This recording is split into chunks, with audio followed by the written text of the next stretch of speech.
yang cowok itu. Pas berkebetulan ada yang WhatsApp saya ngirimin foto. Ceritanya gini, ini mbaknya kan lagi ngurus surat perceraian. Nah, terus ketemulah sama cowok itu, mengaku sebagai staf KJRI lah, seorang pengacara lah, gitu kan. Nah, setelah dia udah memberikan datanya ke si cowok ini, dia kebingungan. Mungkin melihat statusnya Mbak Yuni ya, itu dia mungkin kebingungan. Akhirnya dia tanya ke saya, Kak, tolong bisa minta tolong nggak bantu saya, dia bilang gitu. Saya kebingungan, kenapa Mbak, saya kan lagi ngurus surat cerai nih, terus saya minta tolong sama orang yang bilang katanya staf KJRI dan seorang pengacara yang bantuin anak OPS lah segala macam lah, pokoknya intinya kayak gitu kan. Nah, terus saya langsung OTW tanya KJRI, ada buktinya nggak Mbak, ada ini nomor telepon lah KTP kan gitu. Terus saya telepon ke KJRI nanyain, mohon maaf Bapak, apakah staf KJRI ada yang namanya ini, KTP-nya tak kirimin, dan KJRI langsung jawab nggak ada Mbak. Nah, saya balik tanya mbaknya, Mbak, ini staf KJRI nggak ada seperti ini, terus gimana data saya, kan dia bingung ya. Terus dia telepon pokoknya saya nggak mau tahu, pokoknya data saya kembalikan, nanti saya laporkan gitu ya. Terus dikembalikan, itu ya langsung cepat ya dikembalikan. Dan dia sebelum itu kejadian itu ya, seperti yang Mbak itu, bahwa ini cewek dijanjikan dinikahin, nah dinikahin, tapi dia nggak mau. Saya nggak mau karena saya lagi ngurus surat cerai. Terus dimintain duit kalau nggak tahu, nggak salah berapa, 8.000 atau berapa gitu ya. Nah, terus untungnya dia udah cerita kayak gitu, terus baru saya lihat kok ada kisah cowok ini mirip tadi ceritain ke saya di channel TikTok, YouTube, Facebook. OTW saya cari, mukanya sama ya. Aku tanya lagi sama yang bersangkutan, Mbak, apakah ini orang yang kamu sebutin? Dia bilang, iya betul-betul ya Tuhan, untung aja data saya udah kembali. Kan saya langsung OTW tanya KJRI itu. Terus ada yang ngimbok ke saya, coba laporin kalau ini bukan masalah kena. Kan awal mulanya kan Bea nih, ya maaf.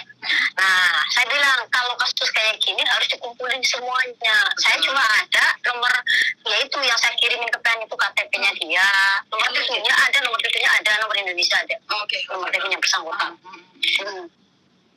Saya ingin memastikan gini, apakah orang ini yang sedang dikasuskan atau bukan, kok dari fotonya kok sama, dan dari pengakuan yang bersangkutan ini sama Mbak. Iya dia. Oh iya, maka dari itu kan kita cari korban-korbannya, termasuk Mas Andro juga kan mencari korban-korbannya. Dan ini ada satu fotonya siapa yang nggak tahu, yang nggak ditutupin mukanya ya. Karena ini fotonya itu sudah sebenarnya bukan saya nyebarkan, ini foto ini sudah menyebar di seluruh dunia persilatan ya. Jadi kita nggak bisa nyetop. Iya. Karena apalagi foto telanjang itu ada di saya, foto nggak pakai baju itu banyak di saya. Wah, banyak sekali. Tapi tak dilitin karena saya pribadi tidak mencari masalah, karena saya tidak ingin menjatuhkan siapapun. Kita harus cari oknumnya. Dan saya itu lagi ngumpulin orang-orang yang speak up, makanya kita kumpulin, kita viralin. Karena orang ini kan 2016 pernah dilaporkan pada KJRI, tapi kenyataannya masih tetap. Dan ada anak yang dari Taiwan tuh hamil 7 bulan. Sudah melahirkan anak 7 tahun. Sekarang umurnya sudah 7 tahun. Jadi petualangan dia itu dari 2013 di Hong Kong sini. Iya. 2013 ya. Betul. Nanti saya screenshot kalau belum saya hapus. Saya sudah melaporkan ke KJRI, menanyakan dia kan katanya staf KJRI. Terus saya juga ada nomor teleponnya si cowok ini, si masnya ini. Ada rimbanya itu, saya ada nomor teleponnya. Itu KTP-nya cuma mukanya ke separuh, nggak jelas. Saya minta dibilang karena dia kan mukanya memang seperti ini Mbak, katanya gitu. Itu bukan orang Mbak, itu orang Surabaya. Dia juga punya KTP Jember, juga punya KTP Surabaya, Tangerang. Jadi sudah banyak KTP yang masuk ke saya. Jadi kita nggak bisa melacak lagi. Gitu.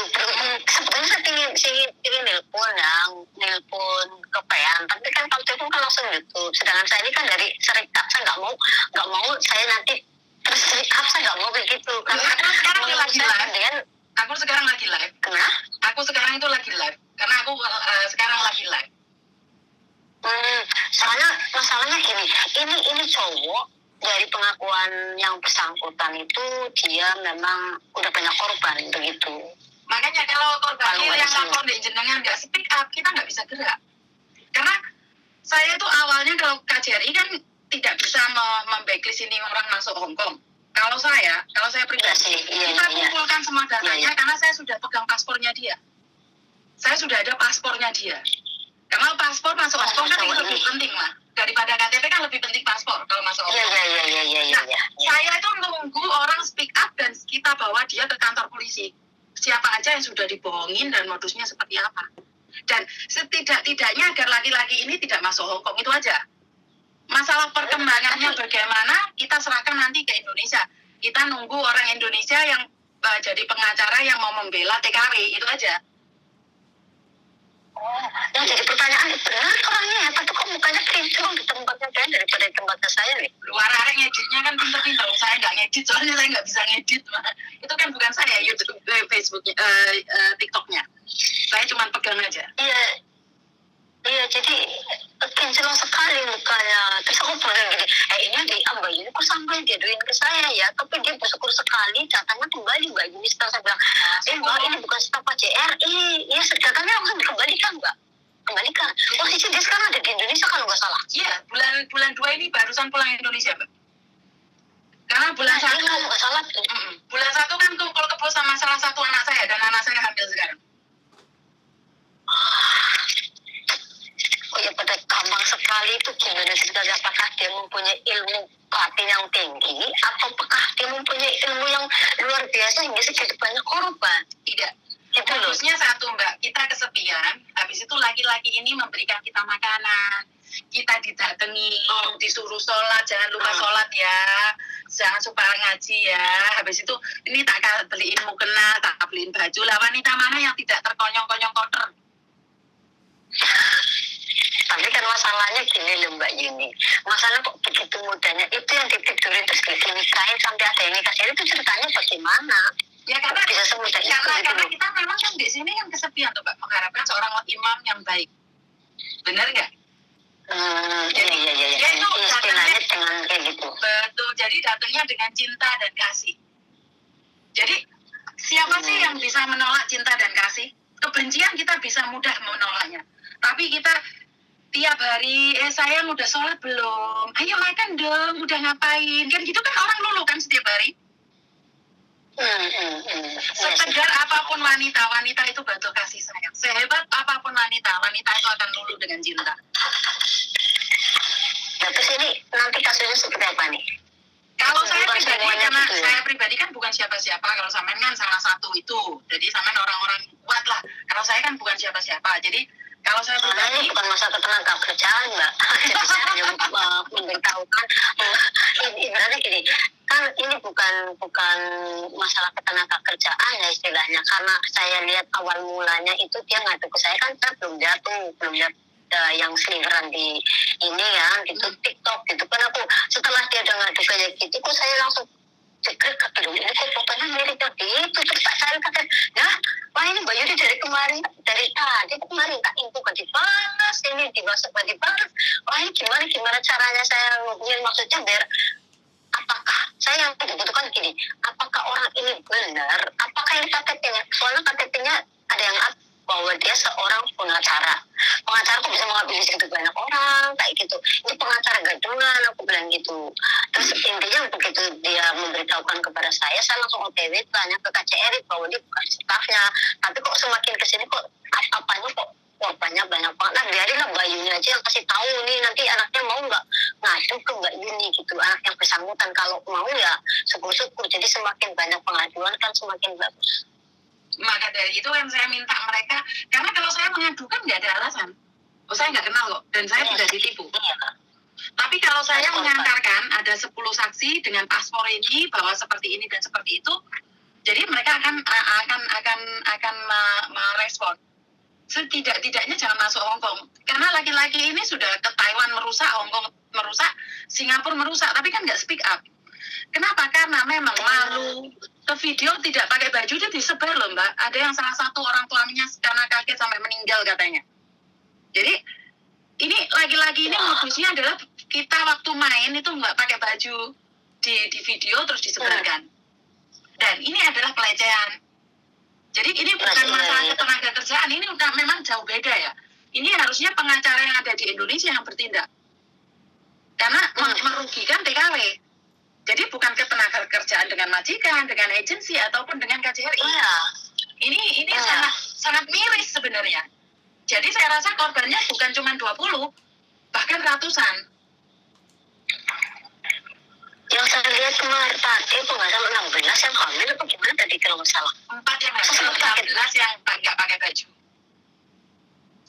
Oh, itu udah keterlaluan. Ini sangat keterlaluan kalau korbannya mau speak up. Syukur-syukur bisa cepat diatasi biar dia ada kapal. Yang menjadi pertanyaan saya Mbak Yuni, kok bisa ya dia ke Hongkong dengan mudahnya? Kan Hongkong tidak melarang siapapun datang ke sini. Yang penting memenuhi syarat. Yang penting punya paspor dan punya uang untuk hidup di sini. Tapi yang saya tahu terakhir ini dia sudah mulai dicekal sama Hongkong karena dia keluar masuk.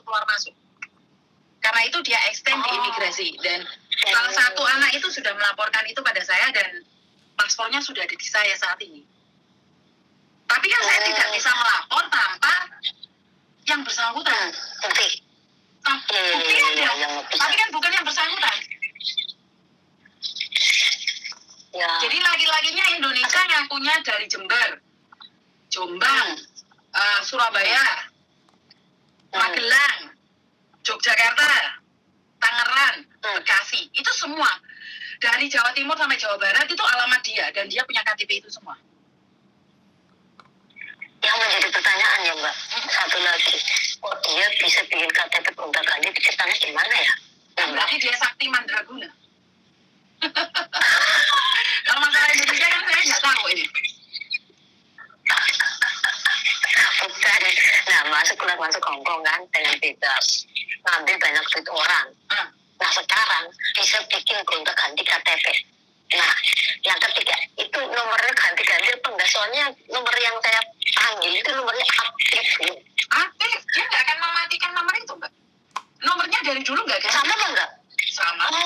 Sama.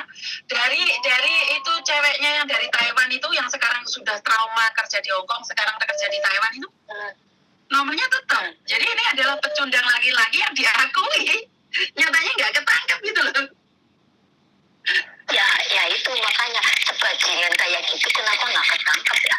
Karena korbannya nggak ada yang speak up, Mbak. Karena korbannya itu semuanya itu nggak pakai baju.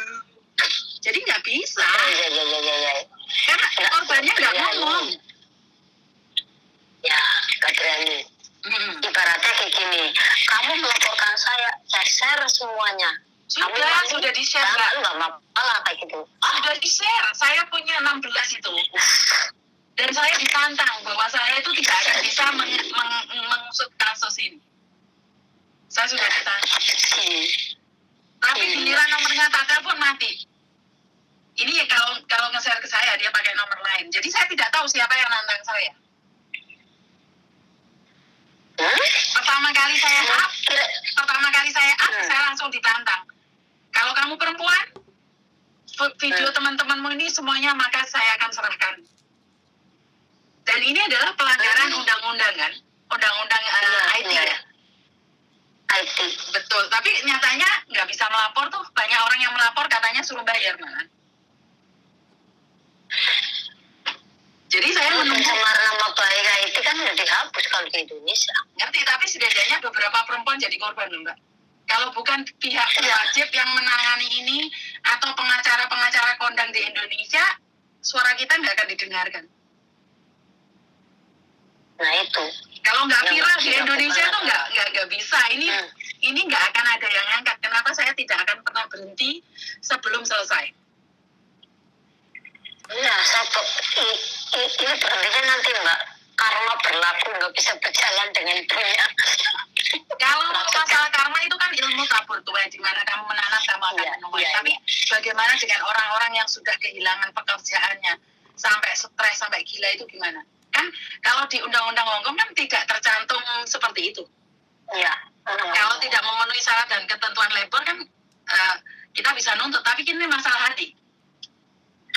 Iya sih, masalah hati. Maka dari itu.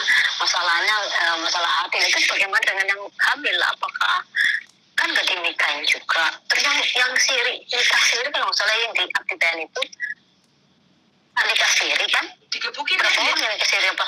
Digebukin ya dia. Oh, Digebukin dia. Dia digebukin. gila. Karena dia tidak mau memodusin orang lain.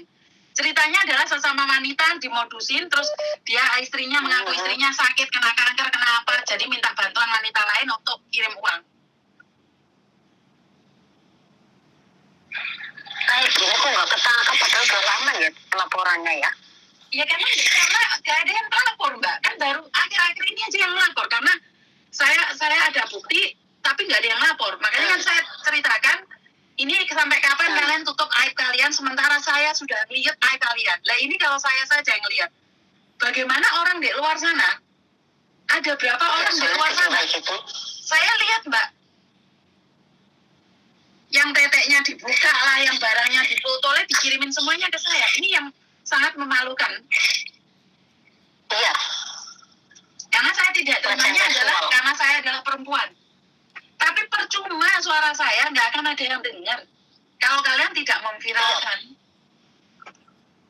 Saya sudah memviralkan di TikTok juga sebelum ini. Apakah siapakah korban dari cowok ini? Apakah foto ini yang di channelnya Mbak Yuni?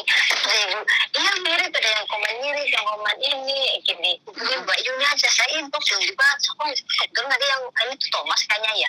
Jadi saya penasaran, bener nggak sih? Tapi saya penasaran juga ya itu tadi. Kok segitu banyaknya korban? Kok enggak? Ya itu ya, kenapa nggak mau pada setia gitu loh? Dan itu sama kan sekarang sudah megang satu korban. Itu masih ada banyak korban lagi. Itu saya pastikan. Karena itu kalau kalian di lingkungan kalian mendengar ini, masih kamu ulang. Ya. Mau dimatikan atau gimana? Oke.